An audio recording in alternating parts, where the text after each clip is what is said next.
As Bill and Nalinia earlier said, I'm just trying to move on, that this presentation encompasses a little bit about the economic trends, but also the market trends. And it's important to just kind of compartmentalize those because they're telling you two different stories sometimes. And we should be focusing on what are the opportunities that we can take away from this presentation and the others. Because even though in what we are disruptive times, post-COVID now, hopefully, we're going to be seeing some very major disruption in the financial markets because of maybe some of the new cyclical trends that are occurring. Just to recap some of the key themes that we kind of been focusing on in our presentations. These are just a few of them. Today we will be touching a little bit on assets and liquidity, virtualization, and decentralization as themes. A quick overview of the macroeconomic and market trends. Stagflation, which is a condition that is potentially slower growth ahead, but high inflation. And that causes a lot of disruption to the economy as well as to people's spendable income. So this is something that we're going to be probably dealing with hopefully, or it looks like most of this year. As you know, rampant inflation continues, 7.5% in January. The supply chain disruption is ongoing. No meaningful news to report there. The latest is water saber rattling with Ukraine. That's creating some political wins there. Consumer spending is still strong, but we're seeing some declining consumer sentiment, which is more of a psychology indicator. And that is predictive a little bit about what people might be doing down the road here if inflation continues to be rampant, which it possibly will for the next 12 months. The financial markets are in correction territory as of yesterday. As I said earlier, that there is a disconnect sometimes with the economy, what's going on the ground, and the markets. The markets are a leading indicator. They're trying to tell us a story a little bit about what's coming maybe in 2023, so we'll cover a little bit about that. Robust corporate revenues and profits. Been stellar last year, a little bit slower growth in those categories this year. The Fed started tapering in November, and the first rate hikes are expected to start in March, with the balance sheet also potentially going to decline. That's going to affect the financial markets, and we'll discuss more on that. With interest rates going up, are we in a housing bubble? There's some discussion about what might be happening there as we get later in the year. For the local economy in LA, Super Bowl reached $500 million, which is great news for the LA economy. A lot of businesses in LA have done well with that. Global economy starting to open up. We're going to have a little bit of discussion about what's going on in the travel sector. And one technology trend, the Metaverse, a new reality, which is a whole subject in itself, but we'll try to just touch a little bit about what we know so far. All right, quick overview of the GDP numbers. The economy is starting to see some slowing now after robust growth in 2021. This quarter, 1.3% growth. This is starting to affect the financial markets. Good news, the consumer still seems very engaged. Retail sales were up 3.8%. We expect strong consumer spending as the balance sheets for a lot of consumers is still strong with about 2.4 trillion in cash assets available. So that should hopefully support growth despite some of the trends that are going on with the Fed and other things in the financial markets. One of the big problems is oil continues to rise, $92 right now. Some people are projecting over $100 and maybe even a lot higher. We have a disruption obviously going on in Europe with the Ukraine situation. There has been a little bit less capex in terms of the oil patch, so we do not have enough supply to meet the current demand. So this is going to be somewhat of an issue in 2022. Strong consumer spending along with the home price index should support consumer spending for the rest of the year. We're having a little bit of what we call a molecule crisis, which is both oil, but in some of the commodity space, there seems, because of supply chain disruptions, there's evidence that we may have higher prices in some of the key building materials like copper. And this is going to be something that also could be an inflationary contributor. ISM index still up, very strong, 57. We saw a little bit of a concern of a dip, but a recent indicator from another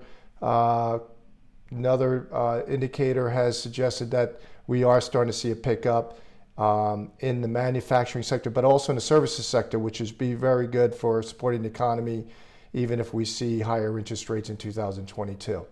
As I mentioned, inflation spiked up rapidly from a base of around 2 to 3 over the years. Similar scenario if we look in 2008, which is not good. So we hope this comes down due to some of the Fed actions. If you just look at some of the key categories, food, cereal and bakery products, fruits and vegetables, other food at home, fuel oil, energy services, electricity, apparel, used cars and trucks, and airline fares up substantially. So this is what the Fed is trying to target by reducing what we call the demand side of the equation. They cannot control the supply side. One of the long-term systemic trends that is difficult to stop at this juncture is what's happening in the rent space. With housing prices go up, we get a term called owner equivalent rents, which over time seep in to catch up with home prices and real estate prices. So we are going to see probably this trend continue for the rest of this year.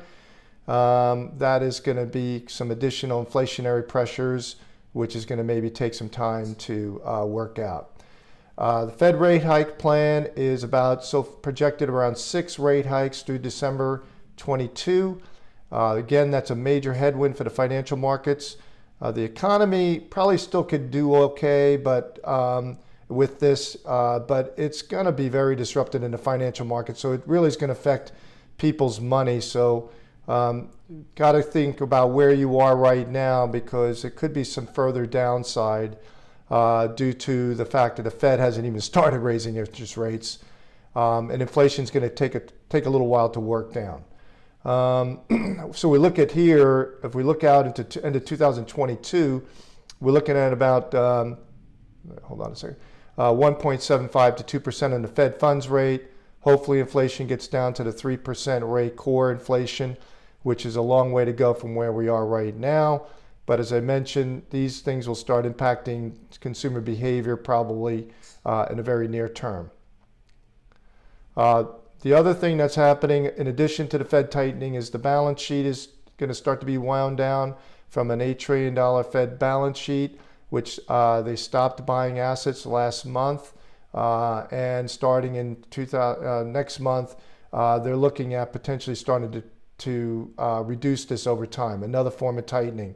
So we have two restrictive monetary measures going on at the same time, which could be very disruptive for the financial markets. The goal here is to reduce inflation back down to maybe the 4% range. A lot of people don't think they're ever going to get back down to the 2% range. There's reasons why they may not want to do that. They may want to let the economy burn hot to inflate away the $28+ trillion in debt. So this may be something that we might be seeing higher inflation and potentially higher interest rates for the next few years out before things maybe change again due to deflationary pressures and whatever that comes. Markets are, as of yesterday, tipped into correction territory on the S&P. Today we're up a little bit so far. NASDAQ definitely in correction territory, so the long duration tech assets are experiencing some pressure. Market valuation still rich, and we're seeing slower EPS growth and revenue growth, but still good. This is a good sign that we're going to see more moderate growth maybe this year, but that should be still good for the economy. We're seeing a change in the sector leadership with what we call value and cyclical sectors, industrials, materials, and energy now, the leading categories.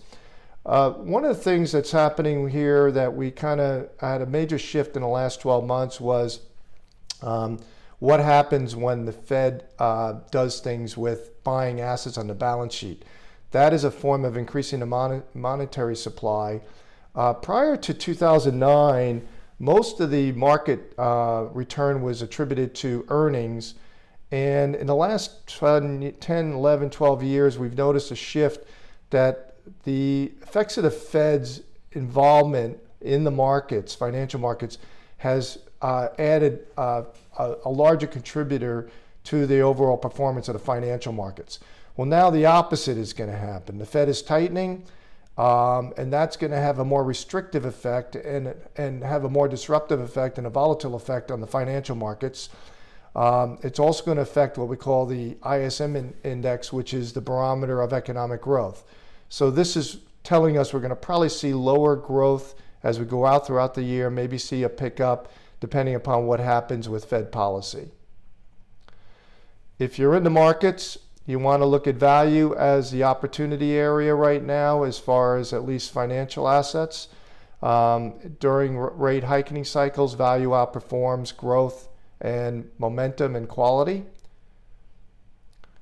Just to show you what that looks like, if you see the top 5 sectors here: energy, financial services, real estate, consumer staples, and basic materials are the leading performance areas in the last year-over-year terms at least. And this looks like this will probably be the conditions probably going forward with a supply chain disruption continuing, raising rates. There's a shift for people that want to move more money into areas where we have a higher free cash flow to enterprise value. A complex thing, but in your business, think about it in the terms that the companies that can make money, that don't need to borrow money in a tightening cycle, are in better shape to endure and survive whatever comes at us with the economy based upon what actually happens. So from a business standpoint, from a personal standpoint, getting debt under control, getting your budget under control, and your business finances in control is a good thing in this cycle, part of the cycle. So those areas that benefit from a high free cash flow to enterprise value: energy, financials, healthcare, materials, etc. down the line, mainly value and consumer. Some people have been asking what's going to happen with the Ukraine situation. Some analysts at Goldman Sachs have been looking at that. They think that the potential disruption to the ruble because of some of the sanctions, etc., could mean about a 6.2% drop in the S&P if it's an ongoing scenario that doesn't resolve itself in the short term. Interesting thing about Ukraine, I don't know if you know this. You know, Ukraine has about 185 billion economy. If you look at California, I don't know, I didn't get the chance to look at the number, but it's probably over $1 trillion. It's relatively insignificant if you look at the term of what Ukraine means economically, except for oil. And you know, what happens there obviously has a lot of things to do with a political orientation of, you know, where we are with NATO and etc. But from an economic sense, Ukraine is really rather not significant, at least in terms of the world economy. Another little just quick snippet on what happens with corrections and during a tightening cycle. An average non-recession is about 15% drop, which we're close to that now. But if we do go into a recession, potentially there is some risks that are raising in 2023. You could look at maybe a 36% drop in the S&P. Some people think we'll never really get there. The Fed has been in the previous 12 years, has jumped in, and they call it the Fed put, where they basically stop raising rates and then reduce rates or stop maybe decreasing the balance sheet and buying assets again. So there is some projections that the bottom of the market maybe could be around the 3,700 level, which is still quite a bit of ways down. So if you're looking at your money, see where you need to be. So let's talk a little bit about some other trends and what's going on the future. The good news, like I mentioned, the consumer is in good health. They have a lot of dispendable income still. A lot of people, balance sheets have dramatically improved because of COVID and some of the stimulus. So this is going to help the travel season. And then you can see here, daily TSA checkpoints, passengers is way up, and percent of 2019 levels is way up. So this is good news also, that we're seeing a broadening of consumer spending in areas that were till now weak. Leisure travel is coming rapidly back. Florida, one of the top locations. Business travel and international travel, still only about 3/4 of where it was pre-pandemic. But the consumer, because of the lockdowns and kind of want to get out and enjoy life again, are looking for once-in-a-lifetime big trips. So this could be additional spending in a lot of areas in hospitality. Wealthy travelers looking, maybe booking private jets for trips, cruise lines opening up. But people are also looking for something a little bit different now, which could open up things that maybe are getting out to the national parks again and things like that, peace and quiet and privacy on vacation. But there's still a lot of conditions in terms of the travel destination, COVID rules to keep in mind, which are going to be somewhat, for here for at least it seems another few months, maybe even longer. All right, one of the technology trends that's getting very interesting is this area called Metaverse. And a lot of people are really trying to get their, head around this. This is a subject that really is going to need to be talked about in multiple times, but I'll just give you a couple of quick minutes about what seems to be going on. This is moving into what we call the virtual world or digital world. It's transforming rapidly. It started out mainly with gaming and those kind of areas where, these kids were doing things like Fortnite and some of these crazy games that you may not have been comfortable with, Grand Theft Auto and some of these other ones. But now there's a chance that you could have potentially 12 million people involved in a virtual game, and also now at a more virtual experience. Think about taking a group of people to a park like the national parks, the Grand Tetons. Think about Disneyland or Disney World having a digital world where you could just go to Disney World at home and actually be possibly wearing costumes, participating in that virtual world, shopping, owning storefronts. There's a couple of things called Decentraland, Sandbox, but all with a form of digital currency where everybody can participate. It's always on, and we can conduct meetings with a digital identity. I'm not sure why we'd want to do that, but that's what's kind of going on with people like Meta, which was formerly Facebook, that they're looking at new ways for us to interact in a new digital reality. This is coming on fast. Major companies like Microsoft just bought Activision, a large gaming company, or it hasn't been finally approved yet, but $69 billion. This is not insignificant. Large investments by social media companies like Facebook right now, and as well as many of the semiconductor companies and Web 3.0 in this new transformative world that we're all going to become somewhat experiencing some form or manner as we move forward from here. So, and some of this is hard to, project totally, but, one estimate is this could be as much as $8 trillion in terms of potential market size over the next 10 years. In the next couple of years, we're talking about $400 billion might be the size of the metaverse market. There's major transactions already occurring. One piece of digital real estate in Decentraland sold for $2.4 million. A Roblox pop star netted $10 million in virtual merchandise sales.